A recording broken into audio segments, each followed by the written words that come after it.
Hi all, welcome to family food court. ഞാൻ സ്നേഹ റെനിമോൻ. ഇന്നിവിടെ Thalappakatti mutton biryani എങ്ങനെ ഉണ്ടാക്കാൻ നോക്കാം.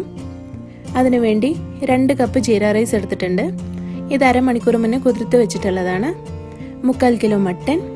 ഞാനിവിടെ 1/2 കിലോ അരിക്ക് 3/4 കിലോ മട്ടനാണ് എടുക്കുന്നത്.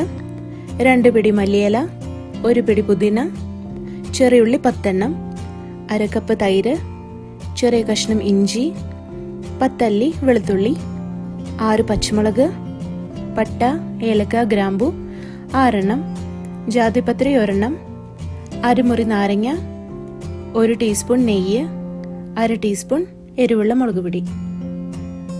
ആദ്യം തന്നെ ബിരിയാണിക്കുള്ള മസാല റെഡിയാക്കാം. അതിനാദ്യം ചെറുള്ളി മിക്സിയിലിട്ട് ക്രഷ് ചെയ്തൊന്ന് മാറ്റി വയ്ക്കാം. പിന്നെ ജാതിപത്രി ചെറിയ കഷ്ണം, പിന്നെ പട്ട, ഗ്രാമ്പു, ഏലക്ക ഇതിന്ന് പാതി, അതായത് എല്ലാത്തിന്ന് 3 എണ്ണം എടുത്ത് ഇഞ്ചി, വെളുത്തുള്ളി, പച്ചമുളക് ചേർത്ത് അരച്ചെടുക്കാം. പച്ചമുളക് എരിവിനനുസരിച്ച് കൂട്ടിയോ കുറച്ചോ എടുക്കാം. പച്ചമുളകിന്റെ എരിവാണ് തലപ്പാക്കട്ടി ബിരിയാണിക്ക് ടേസ്റ്റ്. അടുത്തത് മട്ടൻ വേവിച്ചെടുക്കാൻ വേണ്ടി കുക്കർ വെച്ച് ആവശ്യത്തിന് റിഫൈൻഡ് ഓയിൽ ഒഴിച്ചു കൊടുത്ത് ചൂടായ ശേഷം ബാക്കിയുള്ള പട്ട, ഗ്രാമ്പു, ഏലക്ക, ജാതിപത്രി ഇതിട്ട് ഒന്ന് ചൂടാക്കിയെടുക്കാം. അത് കഴിഞ്ഞ് അരച്ചു വെച്ചിരിക്കുന്ന മസാല ഇട്ട് കൊടുക്കാം. ഇനി മസാലയുടെ പച്ചമണക്കൊന്ന് മാറി വരണം.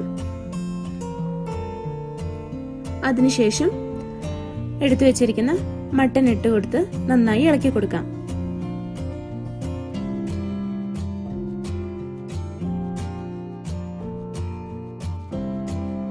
ഇനി ഇതിലേക്ക് ആവശ്യത്തിന് ഉപ്പും 1/2 ടീസ്പൂൺ മുളക് പൊടിയിട്ട് ഒന്നുകൂടെ നന്നായി മിക്സ് ചെയ്ത് കൊടുക്കണം. അതിനുശേഷം അവസാനം എടുത്തു വെച്ചിരിക്കുന്ന തൈര് ചേർത്ത് നല്ലപോലെ ഇളക്കി കൊടുക്കണം.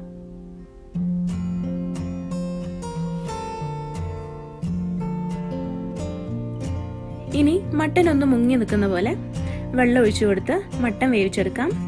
ഈ വെള്ളം തന്നെയാണ് ബിരിയാണിക്ക് അരി വേവിക്കുമ്പോഴെടുക്കുന്നത്. ഇതിന് മീഡിയം ഫ്ലെയിമിൽ ഒരു 4-5 വിസിൽ വെച്ചെടുക്കാം. ഇപ്പൊ മട്ടൻ 5 വിസിൽ വെച്ചെടുത്തതാണ്. ഇനി ഇതിന്റെ വേവ് ഒന്ന് നോക്കാം. ഇവിടെ മട്ടൻ വെന്ത് കിട്ടിയിട്ടുണ്ട്. ഇനി മട്ടന്റെ വേവ് കുറവാണെങ്കിൽ 2 വിസിലൂടെ വെക്കാം. അടുത്തത് ഇതിൽ നിന്ന് മട്ടൻ മാത്രം മാറ്റി വെക്കാം. എന്നിട്ട് ഇതിൽ എത്ര കപ്പ് മട്ടൻ സ്റ്റോക്ക് ഉണ്ടെന്ന് അളന്ന് നോക്കാം. ഞാൻ 2 കപ്പ് അരിക്ക് 4 കപ്പ് വെള്ളമാണ് എടുക്കുന്നത്. ഞാനിപ്പോൾ അളന്ന് നോക്കിയപ്പോൾ 3 കപ്പ് മട്ടൻ സ്റ്റോക്ക് ഉണ്ട്. അപ്പോൾ 1 കപ്പ് വെള്ളം ഒഴിച്ചു കൊടുത്തിട്ടുണ്ട്. ഇനി വെള്ളം ഒന്ന് ചൂടായി വരട്ടെ. ഞാനിവിടെ മല്ലിയില, പുതിന അരച്ചെടുത്തിട്ടുണ്ട്. ഇങ്ങനെ അരച്ച് ചേർക്കുമ്പോൾ ബിരിയാണി റൈസിൽ ഇതിന്റെ ഫ്ലേവർ കുറച്ചുകൂടെ നന്നായി ചേരും. ഇനി ഇത് മിക്സ് ചെയ്ത് കൊടുത്ത് നന്നായി ഇളക്കി കൊടുക്കണം.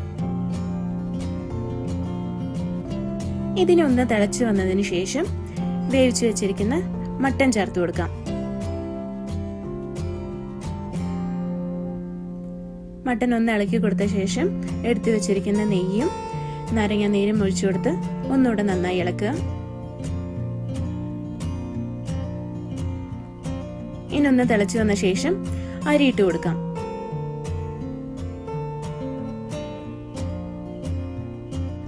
ഇനി ഉപ്പൊക്കെ കറക്റ്റ് ആണോ എന്ന് നോക്കാം.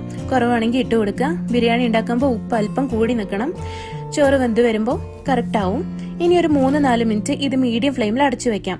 വിസിൽ ഇടാതെ കുക്കറിന്റെ മൂടിയുണ്ടോ ഇല്ലെങ്കിൽ വേറെ ഇത് മൂടിയുണ്ടോ അടച്ചു വെക്കാം. ഇപ്പൊ 3 മിനിറ്റ് കഴിഞ്ഞ് ഞാൻ തുറന്നു. ഇനി അടിയിലുള്ള റൈസൊക്കെ മുകളിലേക്ക് വരുന്ന മാതിരി ഇങ്ങനെ ഇളക്കി കൊടുക്കുക. അത് കഴിഞ്ഞ് ഇനി നല്ല സിമ്മിൽ 10 മിനിറ്റ് കൂടെ അടച്ചു വെക്കാം. ഇപ്പൊ 10 മിനിറ്റ് കഴിഞ്ഞ് തുറന്നു. ഇനി നമ്മൾ മുന്നേ ഇളക്കി കൊടുത്ത അതേപോലെ തന്നെ അടിയിലുള്ള റൈസൊക്കെ മുകളിലേക്ക് വരുന്ന മാതിരി ഇളക്കി കൊടുക്കുക. ഇങ്ങനെ ചെയ്യുമ്പോൾ താഴത്തെ റൈസ് കുഴഞ്ഞു പോവാതെ മൊത്തം ഒരേപോലെ വെന്ത് കിട്ടും.